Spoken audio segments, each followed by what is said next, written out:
নির্বাচনী পরিবেশ নেই, নির্বাচন সুষ্ঠু হবে না, এই ধরনের একটা ন্যারেটিভ মাঠে তৈরি করার চেষ্টা করছে জামায়াতে ইসলামী এবং এনসিপি জোট।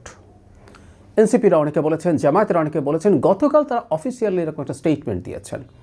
আমি গতকালই একটা ভিডিওতে বলেছি যে এই প্রচেষ্টা থাকবে এবং এই প্রচেষ্টার বিরুদ্ধে আমাদের সতর্ক থাকতে হবে, কারণ বাংলাদেশের ভবিষ্যৎ গণতান্ত্রিক যে ব্যবস্থা আছে সেটা ধ্বংস হবার ঝুঁকি তৈরি হয়েছে এই ধরনের চেষ্টার কারণে। কি বলা হয়েছে সেটা একটু বলতে চাই। জামাতের কেন্দ্রীয় কার্যালয়ে জাতীয় সংসদ নির্বাচন পরিচালনা কমিটির সভা হয়েছিল, তার মানে এটা একেবারেই অফিসিয়াল ব্যাপার। সেখানে বলা হয়, দেশবাসী এখনও শহীদ শরীফ ওসমান হাদির বিচার পায়নি, দেশে সন্ত্রাস নির্মূলে দৃশ্যমান কোনো অগ্রগতি নেই এবং মানুষ হত্যার ঘটনা ঘটছে, অথচ অবৈধ অস্ত্র উদ্ধারে উল্লেখযোগ্য সাফল্য পরিলক্ষিত হচ্ছে না। আরও বলা হয়, সম্প্রতি কিছু ঘটনা প্রমাণ করে প্রশাসন কারও একদিকে ঝুঁকে পড়েছে, যা কিছুতেই কাম্য নয়। এই প্রবণতা অবশ্যই বন্ধ করতে হবে। অবাধ সুষ্ঠু নির্বাচন নিশ্চিত করতে হলে অবৈধ অস্ত্র উদ্ধার, সন্ত্রাসীদের গ্রেফতার করতে হবে, ইত্যাদি ইত্যাদি। কিন্তু তাদের যেটা মূল বক্তব্য সেটা হচ্ছে বর্তমান অবস্থায় সুষ্ঠু নির্বাচন সম্ভব নয়। ব্যাখ্যা হিসাবে তারা ওই কথাগুলো বলার চেষ্টা করছেন। দুটো কারণে যদি এটা হয়, that's okay to some extent. একটা হচ্ছে চাপ তৈরি করা প্রশাসনের ওপর। আমি বলেছিলাম গতকালই যে এই ধরনের একতরফা নির্বাচন মানে হচ্ছে জামাত অতি তুচ্ছ বা ছোট একটা দল বিএনপির তুলনায়, সুতরাং ফাইট তারা দিতে পারছে না ক্ষমতায় যাওয়ার, এটা ফর শিওর। তাদের সিট বাড়তে পারে কি কমতে পারে সেই আলোচনা হতে পারে। ফলে এই ধরনের পরিস্থিতিতে প্রশাসন বিএনপির প্রতি অ্যালাইন্ড হওয়ার একটা প্রবণতা বাংলাদেশের মতো দেশগুলো তো থাকে, এটা তাদের ঠেকানো উচিত, এটা গুড, এটা আমাদের রাজনীতির জন্য ভালো। একই সাথে জামাত একটা বিরাট হাইপ তৈরি করেছিল দীর্ঘদিন থেকে, তারা জিতে যাবে। আমি প্রায় বলি যে অনলাইনে যে একটা পোল খুললে দেখা যাবে জামাত নির্বাচনে জেতার সম্ভাবনা বিএনপির তুলনায় 3 গুণ বা 4 গুণ হয়ে যায়।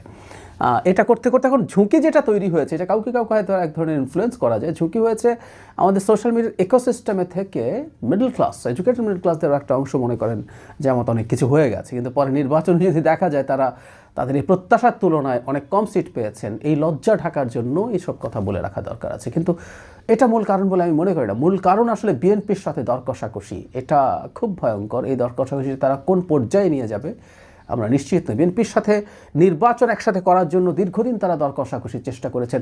লোয়ার হাউসে পিআর ছাড়া নির্বাচন হতে দেবেন না তারপরে কথা বলেছেন, এটা আসলে দর কষাকষির পদ্ধতি ছিল, এটা আমি তখনই বলেছিলাম। আর এখন যেহেতু আর সেটা হয়ে উঠছে না, এখন তারা জাতীয় সরকার, বিএনপির জাতীয় সরকারে যেতে চান, বিএনপির সাথে সরকার তৈরি করতে চান। জামাতের আমির বেরিয়ে খুব গায়ে পড়ে এই কথাগুলো বলেছেন, আমি এটা আপনাদেরকে জানিয়েছি। আপনারা ওই ভিডিওটা যদি দেখে থাকেন, তার বক্তব্য আবার পড়ে নিলেই দেখবেন। এখন বিএনপি রাজি হবার আসলে কোনো কারণ নেই, হওয়া উচিতও না। আমাদের এটা ঠেকানো দরকার। একটা গণতান্ত্রিক ব্যবস্থা আমরা ঢুকছি, আমরা দেখতে চাই জামায়াতে ইসলামী সংখ্যায় যতটাই হোক, সাথে এনসিপি সহ অন্যরা মিলে একটা দায়িত্বশীল বিরোধী জোট হিসেবে মাঠে কাজ করুক। গণতান্ত্রিক ব্যবস্থা বিরোধী দলের দায়িত্বশীল ভূমিকার কারণেই আসলে ঠিকঠাক মতো ওয়ার্ক বা ফাংশন করতে পারে। কিন্তু না, তাদের সরকারে যেতেই হবে, তাদের মন্ত্রী হতে হবে, তারা বিরোধী হিসেবে থাকতে প্রস্তুত নন। এই প্রেক্ষাপটে আমি নির্বাচনকে প্রশ্নবিদ্ধ আগে থেকে করতে শুরু করা, পরিবেশের দোহাই দিয়ে, ওই দোহাই দিয়ে, সেই দোহাই দিয়ে, এবং এটার মাধ্যমেই বার্গেইন করা যে আমরা যদি জাতীয় সরকারের গ্যারান্টি না পাই আমরা নির্বাচন থেকে সরেও যেতে পারি। গতকালই বলেছি, জাতীয় পার্টি থাকায় খানিকটা বেকায়দায় আছেন তারা, না থাকলে তো আরও বেশি শক্তিশালী হয়ে উঠতেন। কারণ তারা সরে গেলে দেখা গেল মাঠে বিএনপির বিরুদ্ধে ইলেকশন করছে এরকম আর অলমোস্ট কেউ নেই।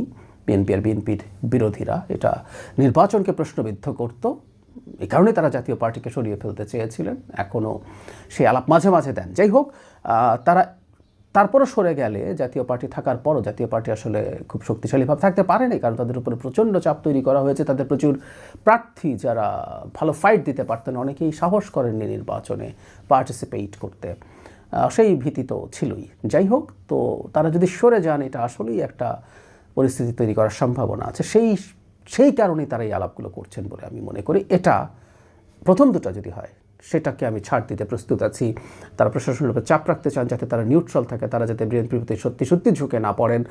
তারা তাদের পরাজয় যদি বড় হয় সেটাকে মুখ রক্ষার জন্য আগেভাগে কিছু কথা বলে রাখা, রাজনীতিতে এগুলো আমরা ছাড় দিতেই প্রস্তুত আছি। কিন্তু নির্বাচন ভণ্ডুল করার চেষ্টা এবং নির্বাচনকে ঠ্যাক দিয়ে জাতীয় সরকারের মতো কিছু বানানোর চেষ্টা, এই প্রচেষ্টাকে আমরা নিন্দা জানাবো এবং আমরা এটা কোনোভাবেই বিএনপি যেন গ্রহণ না করে, এবং সেই গ্রহণ না করাজনিত কারণে যদি এসব অজুহাত দেখে জামাত সরে যায়, বাংলাদেশের গণতান্ত্রিক ব্যবস্থা ধ্বংস কে করেছে সেই ব্যাপারে যাতে আমাদের কনফিউশন না থাকে, এই দায়িত্ব জামাত এনসিপি সহ ওই জোটকে নিতে হবে।